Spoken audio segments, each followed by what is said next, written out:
Complex number की series में मैं कुछ क्वेश्चन और ले रहा हूँ। तो मैंने यहाँ लिया है if omega equal to Z upon Z minus 1/3 iota and omega mod equal to 1। ये आपके पास गिवन है।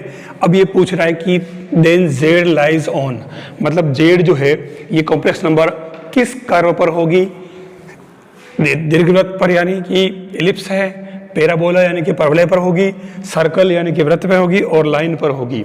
तो इन चार में से कौन से कर्व पे होगी, तो इसका पता हम कैसे लगाते हैं। तो आप देखो कि ओमेगा इक्वल टू 1 दे रखा है, तो मैं दोनों तरफ मोड ले लेता हूँ क्योंकि ये इसका 1 दे रखा है, तो इधर भी मोड लूँगा। तो आपको पता है मोड भले ही पूरे का करो कोई फर्क नहीं पड़ रहा, एक साथ भी मोड ले सकते हैं हम, ये इस तरीके से मोड। अब आपको मालूम है कि इसकी वैल्यू 1 है, तो ये mod of Z equal to आपके जेड माइनस 1/3 आयोटा हो जाएगा। अब इस रूप में आने के बाद में आपको पहले तो करना है जेड इक्वल टू 0, इसको अलग 0 करो, और दूसरा तो ये क्या हो जाएगा आपके 0 प्लस आयोटा 0, ठीक है। फिर ये हो जाएगा Z minus 1/3 iota equal to 0, तो ये हो जाएगा z इक्वल टू 0, क्योंकि उधर करोगे इसको तो 0 प्लस 1/3 आयोटा, मतलब आपके z इक्वल टू ये जो कोऑर्डिनेट आ रहा है 0 और 1/3, यानी आपके पास में कोऑर्डिनेट क्या है, एक तो आ गया आपके पास में z 0 0 कोऑर्डिनेट आया, दूसरा आपके ये वाला आया, ये और ये। तो अब आपके पास में देखो इसने क्या कहा कि ये दो कोऑर्डिनेट आ रहे हैं, तो दो कोऑर्डिनेट को अगर आप ज्वाइन करते हो तो एक लाइन बनती है। सबसे खास बात क्लियर, यहाँ आपके पास आ गया दो कोऑर्डिनेट आ रहे हैं और दोनों कोऑर्डिनेट मिला करके अगर इनको ज्वाइन करें तो ये एक लाइन आ रही है। तो हमारे पास हिंट तो यहीं पर आ चुका है। और अब अपन इसके अंदर जो ये देखें, ओरिजिनली ये जो कर्व है, ये कर्व आपके इन दोनों को ज्वाइन करने वाली जो लाइन है 0 0 और 0 1/3, इस लाइन के बाइस सेक्टर पर कहीं न कहीं ये होगा z। ये इसका आंसर, तो हमारा आंसर हमें यहाँ मिल चुका, ये है लाइन। फिर नेक्स्ट क्वेश्चन है जो लिया है if Z square plus Z plus 1 equal to 0 and Z is a complex number, यानी जेड एक समिश्र संख्या है। तो इसने पूछा कि Z plus 1/z whole square, Z square plus 1/z whole square, Z cube plus 1/z cube whole square, ऐसे ही 3 3 फिर 4 4 ऐसे करते करते आपको 6 तक की वैल्यू पूछी है और सभी के ऊपर इसने होल स्क्वायर किया। ऑप्शन आपके पास में 6 12 18 और 24 है। अब क्योंकि हमारे पास ये गिवन है, तो आपको मालूम है कि इससे जेड की वैल्यू जो आती है वो -1 प्लस माइनस √3 आयोटा अपॉन 2 आती है, और इससे हमारे ये दोनों ही क्यूबिक रूट के दो जो कॉम्प्लेक्स जो है वो रूट है, संयुग्मी यानी सम्मिश्र मूल है, आपको पता है। तो इस केस में आप इसमें जेड इक्वल टू ओमेगा और ओमेगा स्क्वायर पुट कर सकते हो। हम इसमें ओमेगा पुट करें तो omega plus one by omega whole square plus ये omega square plus omega square whole square plus omega cube plus one by omega cube whole square plus omega 4 plus one by omega 4 whole square, और ऐसे ही ओमेगा 6 और 1/ओमेगा 6 होल स्क्वायर। आप अगर देखो तो ये इसको इधर मल्टीप्लाई किया तो ओमेगा स्क्वायर प्लस 1, तो ओमेगा स्क्वायर प्लस 1 क्या हो जाएगा, माइनस का ओमेगा स्क्वायर। यूं करते करते आपके इसके अंदर आप चाहते तो इसको 1/ओमेगा को ऊपर नीचे ओमेगा से मल्टीप्लाई कर दो, यानी ओमेगा स्क्वायर से मल्टीप्लाई करो। सबसे अच्छा तरीका ये कि आप 1/ओमेगा हटा दो, इसके ऊपर नीचे कैसे भी करोगे फर्क नहीं पड़ेगा, ऊपर भी ओमेगा स्क्वायर करो नीचे भी ओमेगा स्क्वायर करो, तो ये बना आपके omega plus omega square whole cube whole square, क्योंकि नीचे ओमेगा क्यूब बनेगा तो 1 बन जाएगा। फिर यहाँ पर आप क्या करो कि ओमेगा स्क्वायर, और इसमें ओमेगा से ऊपर नीचे करो तो ये ओमेगा हो जाएगा होल स्क्वायर।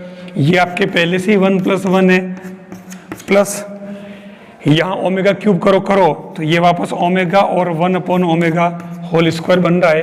तो यूं करते करते यहाँ पर भी आप omega cube square plus one by omega cube square whole square, तो ये 1 यानी कि 1 + 1 बन जाएगा।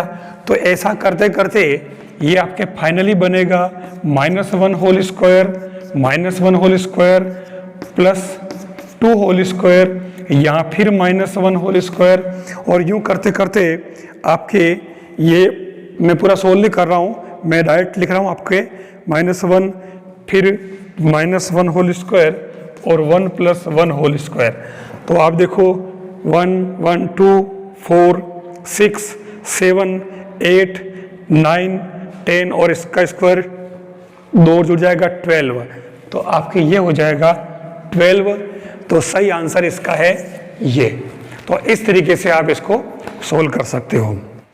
नेक्स्ट जो क्वेश्चन है वो है if 1 + cos phi plus iota sin phi upon 1 + cos phi minus iota sin phi whole power n equal to u plus iota v। अब यहाँ आपको वैसे वो u और v दोनों में से किसी की वैल्यू पूछ सकता है, u और v को कोऑर्डिनेट के रूप में डाल करके पूछ सकता है। वो ऐसे है कि u v की वैल्यू यहाँ ओनली इसने v पूछा है, तो ये 4 ऑप्शन दे रखे हैं हमारे पास में। आपको इसमें क्या करना है, 1 + cos phi को आप लिख दे 2 cos square phi/2 plus iota 2 sin phi/2 cos phi/2 upon 2 cos square phi/2 minus, यहाँ माइनस है, आयोटा और 2 sin phi/2 cos phi/2 whole power n equal to u plus iota v। यहाँ से जो बचेगा आपके पास में वो बच रहा है cos phi/2 plus iota sine phi/2 upon cos phi/2 minus iota sine phi/2 upon n equal to u plus iota v। अब आप इसको जो आप लिखोगे वो e पावर आयोटा phi/2 और इसको लिखोगे आप माइनस आयोटा phi/2 और power n equal to u plus iota v। अब यहाँ ये क्या बच रहा, e पावर ये माइनस में है, ऊपर जा करके only iota phi whole power n हो जाएगा। अब आपको पता होगा कि ये n यहाँ आ जाएगा, ये वास्तव में डी मोवियर्स थ्योरम है, कल भी मैंने बात की थी लास्ट वाले वीडियो में। तो ये n यहाँ मल्टीप्लाई हो जाता है e power n phi equal to u plus iota v। तो ये हो जाएगा cos n phi plus iota sine n phi equal to u plus iota v। आप देख लो v की वैल्यू जो है आपके ये v equal to n sine n phi ये आपके आ रहा है। तो उस केस में आपके ये आंसर राइट हो जाएगा। अगर ये कोऑर्डिनेट के रूप में पूछता तो आपके पास दोनों आ चुके हैं, तो फिर यहाँ ऑप्शन भी उसी तरीके से देता। तो ये आपके आंसर इसके। फिर नेक्स्ट क्वेश्चन काफ़ी इंपॉर्टेंट क्वेश्चन है और ये पुरानी जो बुक्स चलती थी उनमें ये मिलते थे और इनको लगभग सभी एग्जाम्स के अंदर पूछे हैं। ये कह रहा है कि if X N equal to cos pi upon 2 power n plus iota sine pi upon 2 power n, then value of x1 into x2 into x3 infinite तक, तो इसकी वैल्यू क्या होगी। इनको अगर 1 - 1 0 आयोटा, आपको यहाँ क्या करना, इन सभी का मल्टीप्लाई करना है। तो x1 x2 x3 इनफाइनाइट, तो आपको पता होगा ये जो बनता है cos pi upon 2 square pi upon 2 cube dot plus iota sine ऐसे ही pi upon 2 square pi upon 2 cube infinite तक चलता है। ये इसका मीन है। अब आपको क्या करना, यहाँ देखो तो ये एक जियोमेट्रिक प्रोग्रेशन है, ये गुणोत्तर श्रेणी है, और आपको अगर पता हो तो गुणोत्तर श्रेणी का के n पदों का जो योगफल होता है वो s अनंत बराबर a/1 माइनस r। ये गुणोत्तर श्रेणी के n पदों का मतलब अनंत पदों का योगफल, इनफाइनाइट तक का। f प्रथम पद है, r सार्व अनुपात है, कॉमन रेशो। तो यहाँ पर देखो ये जीपी है, ये भी जीपी है, तो ये क्या बन जाएगा कोस, तो फर्स्ट टर्म तो हो जाएगी a, तो हो जाएगा ये, और नीचे 1 माइनस r यानी कि 1/2। फिर आयोटा साइन यहाँ पर भी π/2 और नीचे 1 माइनस 1/2, तो ये बन गया आपके cos pi plus iota sine pi, this is -1। Then our right answer is B -1। तो इस तरीके से आप इनको सोल्व करें। एक क्वेश्चन लिया है हमारे पास में, if z1 z2 are two complex roots of equation z² plus az plus b equal to 0, then आपको ये ऑप्शन दे रखे कौन साइड होगा। इसमें एक शर्त और दे रखी है कि z3 जो है वो ओरिजिन पर है, और आपको दे क्या रखा है, z1 z2 z3 तीनों मिलकर के इक्विलेटरल ट्रायंगल बनाते हैं, मतलब समबाहु त्रिभुज बनाते हैं, ये इसमें दे रखा है। अब आपको बताना है कि कौन सी शर्त जो है वो राइट है। इसका मतलब ये हुआ कि जैसे आपके ये एक ट्रायंगल है z1 z2 z3, अब ये कह रहा है कि z3 जो है ओरिजिन पर है, तो उसका मीन क्या हो जाएगा, z3 इक्वल टू 0 हो जाएगा। और आपको शायद पता हो या न हो, बहुत ही इंपॉर्टेंट बात कि जब इक्विलेटरल ट्रायंगल हो और z1 z2 z3 अगर उसके वर्टेक्स हो तो उस केस में आपको एक शर्त याद रखनी चाहिए, z1 square plus z2 square plus z3 square equal to z1 z2 z2 z3 plus z3 z1। ये आपको शर्त याद रखनी है।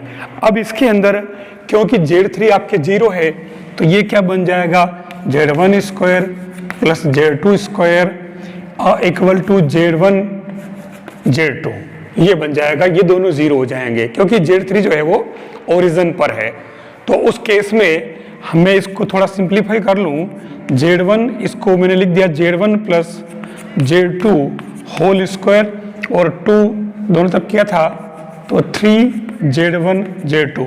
अब z1 z2 इसके अगर मान लो रूट है तो आपको ये पता है कि z1 plus z2 equal to minus b/a यानी कि -a, और z1 z2 यानी कि मल्टीप्लिकेशन गुणनफल, तो मूलों का गुणनफल क्या हो जाएगा, b/a, तो ये खाली b हो जाएगा। अब आप इसके अंदर पुट करें तो ये -a होल स्क्वायर और 3b, तो आपके ये a square equal to 3b, ये आपके क्वेश्चन हो जाएगा। देखिए इसके अंदर ये दोनों ही चीज़ें बहुत इंपॉर्टेंट है। ये इक्विलेटरल ट्रायंगल के लिए आपको शर्त याद रखनी है, समबाहु त्रिभुज के शीर्ष अगर z1 z2 z3 हो तो ये शर्त लगती है समबाहु त्रिभुज के लिए, आपको याद रखना है, ठीक है। और भी है, हम बात करेंगे।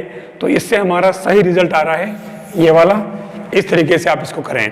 फिर मैंने क्वेश्चन लिखा, value of argument iota omega plus argument iota omega square, इसकी वैल्यू क्या होगी, यानी कि कोणांक, आर्गेंड मतलब कोणांक है, तो ये एक तरह से सम संख्या है। तो आप इसमें इसको क्या लिखेंगे, आर्गेंड आयोटा ओमेगा को आप लिख दें tan इनवर्स ओमेगा अपॉन 0, और प्लस इसको भी आप लिख दें tan inverse omega square upon 0, तो ये क्या हो गया, tan इनवर्स इन्फिनेटिव तो π/2 प्लस π/2 यानी कि पाई, ये आंसर है। तो आपका ये राइट आंसर है। ये इस तरीके से आपको इसको करना है। एक क्वेश्चन मैंने और लिया है, मेरे पास में एक डिटर्मिनेंट है, और डिटर्मिनेंट में इसने लिखा है, बहुत अच्छा क्वेश्चन है, 1 ओमेगा n ओमेगा 2n, फिर ओमेगा n ओमेगा 2n 1 और ओमेगा 2n पावर में सारे और 1 ओमेगा। आपको इसकी वैल्यू फाइंड करनी है।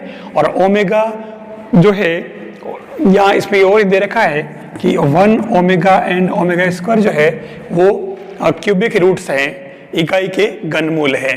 ठीक है, तो अब इसमें आपको ये बात पता ही है कि 1 प्लस ओमेगा स्क्वायर 0 और ओमेगा क्यूब 1।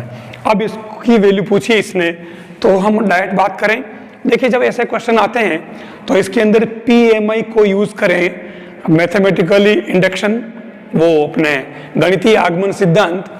आप एक बार इसमें n की जगह 1 रख के देख लें, तो ये 1 ओमेगा स्क्वायर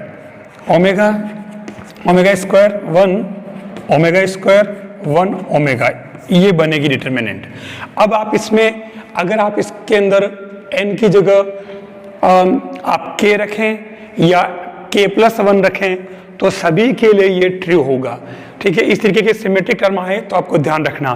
तो उस केस में हमारी ये बन जाएगी n = 1 के लिए। अब इसमें आप क्या करें, इसमें आप C1 + C2 + C3 कर दें। C1 tends to C1 + C2 + C3, भले ही R1 + R2 + R3 करें तो ये क्या बन जाएगा, 1 + omega square 1 + omega square 1 + omega square, और यहाँ जो आ रहा है ओमेगा स्क्वायर 1 और ओमेगा स्क्वायर 1 ओमेगा। आप इस टर्म को कॉमन ले लें बाहर, ये पूरा कुछ भी नाम इसको कांस्टेंट दे दो, नाम का के इस पूरे को, तो यहाँ पे ये 1 1 1 बनेगा। और आप ये क्यों दो, आप तो डायरेक्ट इसको कॉमन में मत लो, आप इसको अंदर ये पूरा आपके 0 हो रहा है, तो ये 0 हो गया। तो अब यहाँ पर कुछ भी हो ना, क्या फर्क पड़ेगा, आप इसका अगर विस्तार करते हो तो ये आपके 0 आंसर इसके। तो ये इस तरीके से आप इसमें कैसे भी क्वेश्चन आए थोड़ा सा, क्योंकि क्वेश्चन मिक्स में आते हैं, डिटर्मिनेंट हो सकता है, मैट्रिक्स हो सकता है, आयोटा वाले यानी कॉम्प्लेक्स नंबर होता है, द्विघात समीकरण के हो सकते हैं। तो जब मिक्स में क्वेश्चन आए तो हमें मिक्स में प्रॉपर्टी यूज करनी पड़ती है। तो ये इस तरीके से हमारा ये एक बार मैं इस सम्मिश्र संख्या वाले टॉपिक को यहाँ लास्ट इसको मैं विराम दे रहा हूँ। फिर आगे और टाइम मिला तो अपन क्वेश्चन करेंगे, इसके बाद में नेक्स्ट टॉपिक लूँगा।